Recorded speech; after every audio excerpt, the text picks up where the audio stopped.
செய்யுங்கள். பகைக்கிறவர்களுக்கு நன்மை செய்யுங்கள். சபிக்கிறவர்களை ஆசீர்வதிங்கள். நிந்திக்கிறவர்களுக்காக ஜெபம் பண்ணுங்கள். உன்னை ஒரு கன்னத்தில் அறைகிறவனுக்கு மறு கன்னத்தையும் காண்பி. கேளுங்கள், அப்பொழுது உங்களுக்கு கொடுக்கப்படும். தேடுங்கள், அப்பொழுது கண்டடைவீர்கள். தட்டுங்கள், அப்பொழுது உங்களுக்கு திறக்கப்படும். ஏனென்றால் கேட்கிறவன் எவனும் பெற்றுக் கொள்கிறான், தேடுகிறவன் கண்டடைகிறான், தட்டுகிற எவனுக்கும் கதவு திறக்கப்படும். நான் உங்களுக்கு சொல்கிறேன், எண்ணத்தை உண்போம் என்று உங்கள் ஜீவனுக்காகவும் எண்ணத்தை உடுப்போம் என்று உங்கள் சரீரத்துக்காகவும் கவலைப்படாதீர்கள். ஆகாரத்தை பார்க்கலும் ஜீவன், உடையை பார்க்கலும் சரீரமும் விசேஷித்தவைகளாய் இருக்கிறது. காகங்களை கவனித்து பாருங்கள்.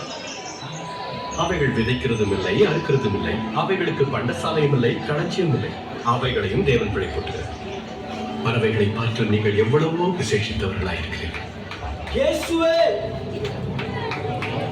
தாவீதின் குமாரனே, எனக்கு இரங்கும்.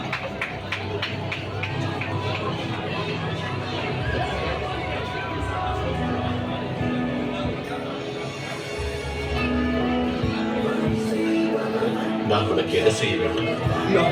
நான் பார்வையடைய விரும்புகிறேன்.